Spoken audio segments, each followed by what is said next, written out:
হ্যাঁ প্রায় আমি তারপরে আমার মানে করছিলাম ডিজি স্যার বরাবর। তারপরে আমাকে রেসপন্স করা হয়েছিল একবার, মানে ওই সময় আমাকে তারা ডিজি কার্যালয়ে ডাকছিল আমাদের আনসার হেডকোয়ার্টারে, আমি গেছিলাম।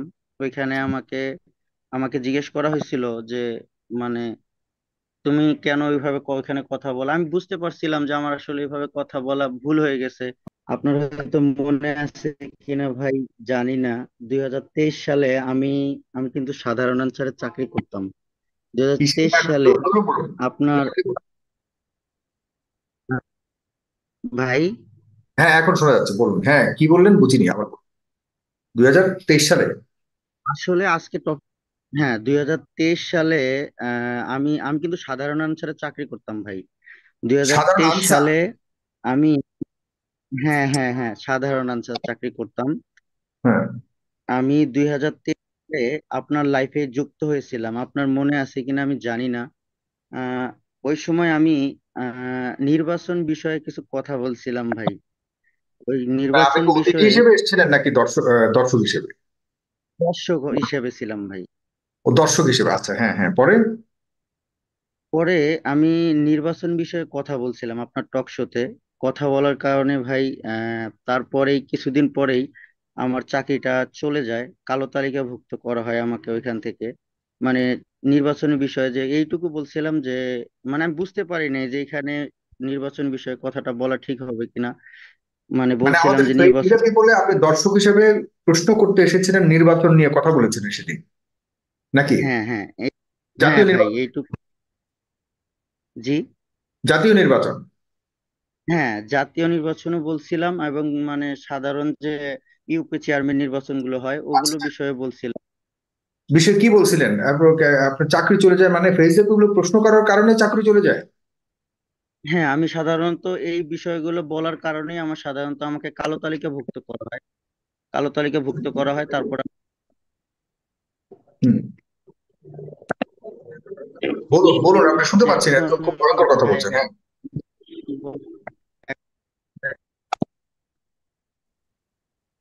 হ্যাঁ প্রায় আমি তারপরে আমার মানে করছিলাম ডিজি স্যার বরাবর। তারপরে আমাকে রেসপন্স করা হয়েছিল একবার, মানে ওই সময় আমাকে তারা ডিজি কার্যালয়ে ডাকছিল আমাদের আনসার হেডকোয়ার্টারে, আমি গেছিলাম।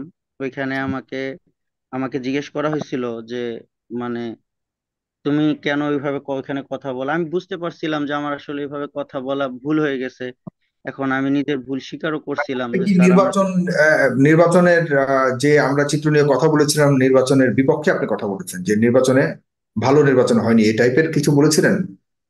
হ্যাঁ হ্যাঁ ভাই আমি এইটুকু শুধু বলছিলাম যে মানে নির্বাচনটা সঠিক হয়নি, যা মানে আচ্ছা। ঝামেলা হয়ে, এইটুকু শুধু বলছিলাম। এইটুকুর কারণে আনসার থেকে আপনাকে বরখাস্ত করা হয়েছে?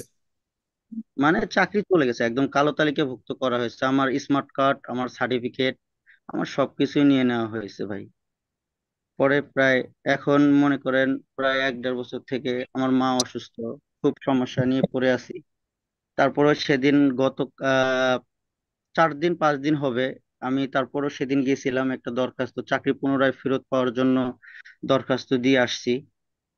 হুম। যে সবকিছু বলছি যে আমার আমি ফেসবুকে টক শো করার কারণে আমাকে স্যার কালো তালিকাভুক্ত করা হয়, যা দরকার আর কি সবকিছুই মানে বলে দিছি। তখন আপনাকে কি বলেছে? ফেস দ্য পিপলে আপনি কথা বলেছেন, প্রশ্ন করেছেন, মানে প্রশ্ন করতে এসেছিলেন, সেই কারণে আপনাকে বরখাস্ত করেছে? এক্স্যাক্টলি এই কারণ দেখিয়ে বরখাস্ত করা হয়েছে? হ্যাঁ, মানে আমি আইন শৃঙ্খলা ভঙ্গ করছি আমার ডিপার্টমেন্টের। আমি ভুল স্বীকার করছি যে হয় ঠিক আছে আমি বুঝতে পারিনি এই বিষয়টা। হুম। মানে এইটুকু বলছিলাম যে নির্বাচন বিষয়ে কথাটা বলা ঠিক হয়নি আমার, হুম। এইটুকুই শুধু। মানে টক তারপর শোতে আপনাকে আসলে কি বলেছে? আপনাকে কি বলেছে যে কি কারণে আপনাকে আপনি এখানে কথা বলেছেন এই কারণে আপনাকে চাকরি থেকে বরখাস্ত করা হলো? এরপর আর জি কি আপনি এই আপনি হ্যাঁ চেষ্টা একটু করেন তাদেরকে বোঝাতে?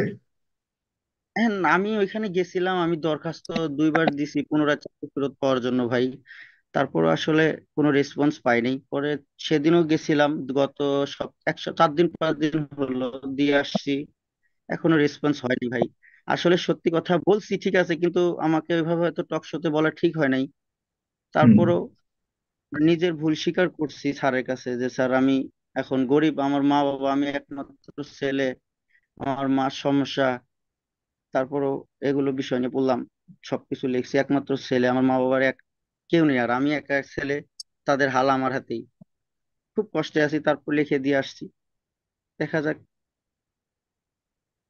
না, এটি খুবই আমার কাছে, আমি আপনাকে এতক্ষণ সময় দিলাম এই কারণেই, সাধারণত দর্শকদের এতটুকু সময় ইয়ে করে না, যে আপনি ফেস দ্য পেপারে প্রশ্ন করার কারণে আপনার চাকরি থেকে আপনাকে বরখাস্ত করা হয়েছে। আপনি সাধারণ আনসার সদস্য ছিলেন এখন পর্যন্ত, 2023 সাল থেকে এখন পর্যন্ত আপনি পরিবারের বাবা মার একমাত্র সন্তান। আপনার বাবা মা অসুস্থ রয়েছে এখন, চাকরি থেকে বরখাস্ত হওয়ার কারণে আপনাকে কালো তালিকাভুক্ত করা হয়েছে।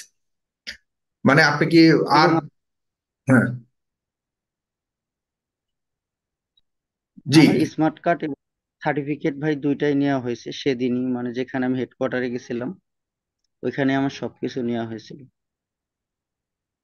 একটা অনিয়ম নির্বাচন হয়েছে, অনিয়মের মধ্যে নির্বাচন যেটা হয়েছে সেটা নিয়ে সকল পর্যায়ের মানুষ কথা বলেছিল তখন। আপনি কি শেষ নির্বাচনের জাতীয় নির্বাচনের কথা বলেছেন? হ্যাঁ, এই পর্যায়ে দর্শক, প্রিয় দর্শক, আমি আপনাদেরকেও একটু তাহলে বলে রাখি, আপনার নাম আব্দুর রাজ্জাক? জি, আব্দুর রাজ্জাক। আব্দুর রাজ্জাক, ওকে। আব্দুর রাজ্জাক সাহেব যেটা বললেন, আপনারা দয়া করে আব্দুর রাজ্জাক সাহেবের পাশে অবশ্যই দাঁড়াবেন। আর আমি অবশ্যই কথা বলবো আপনাদের ডিজি মহোদয়ের সাথে, কথা বলবো। আমার সাথে যদি আপনার কোনো না কোনো ভাবে আপনার, আমাদের ইমেইল আছে, এবং আমার সাথে একটু যুক্ত হবার চেষ্টা করবেন, যোগাযোগ করার চেষ্টা করবেন, আমি আপনার বিষয়টা ব্যক্তিগতভাবে দেখবো ইনশাল্লাহ।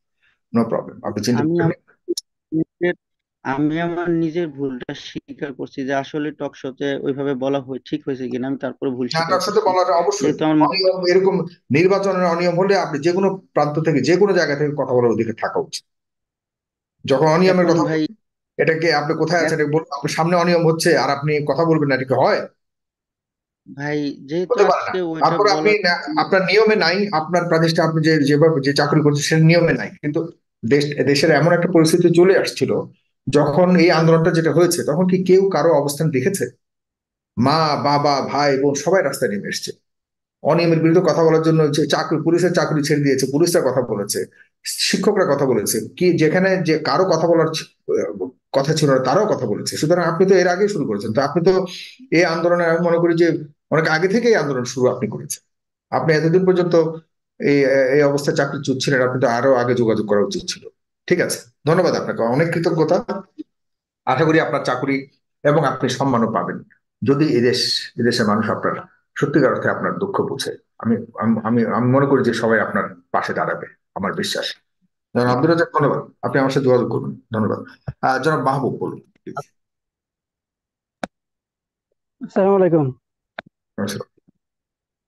জি সাগর ভাই, ওই আমার প্রশ্নটা হচ্ছে জনাব গোবিন্দ প্রামাণিকের কাছে আর কি। হুম। কিছুদিন আগে মোহনা টেলিভিশনে একটা ওই প্রতিবেদন দেখছিলাম। মাগুরা জেলাতে এই জামাতের হিন্দু শাখা রয়েছে আপনার ওইখানে।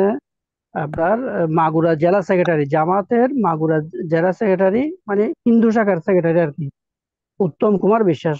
তো উনি একটা আপনার সাক্ষাৎকার দিয়েছিলেন। তা আসলে এই হিন্দুদের মধ্যে জামাতের হিন্দু শাখা, এটাকে জনাব গোবিন্দ প্রামাণিক উনি কিভাবে দেখেন, কিভাবে মূল্যায়ন করেন? এবং এর আগেও দেখেছি আমার আমরা মনে হয় হিন্দু জামাতের শাখা না, আমির, অমুসলিম শাখা মনে হয় বলেছেন আপনি, মনে হয় একটু ভুল বলছেন, আমি জানি না হিন্দু শাখা। হিন্দু শাখা। হিন্দু শাখা, জি আচ্ছা, জি, যে এটা হ্যাঁ, এটা আমি দেখে বলছি। তা এরপর হচ্ছে আপনার কিছুদিন আগে আমাদের সম্মানিত জামাতের আমিরও ওই ডাকেশ্বরী মন্দিরে ওই আপনার পরিদর্শন করছিলেন, ওখানেও জামাতের আমির বক্তব্য রেখেছিলেন। তো সবকিছু মিলিয়ে জামাতের প্রতি জনাব গোবিন্দ প্রামাণিকের মূল্যায়নটা একটু জানতে চাচ্ছি, এবং যে হিন্দু শাখার মধ্যে যে জামাতের সংগঠন আছে, এটাকে উনি উৎসাহিত করেন নাকি নিরুৎসাহিত করেন সাধারণ হিন্দুদের মাঝে? এই বক্তব্যটা ওনার কাছে আমি জানতে চাচ্ছি। আপনাকে ধন্যবাদ।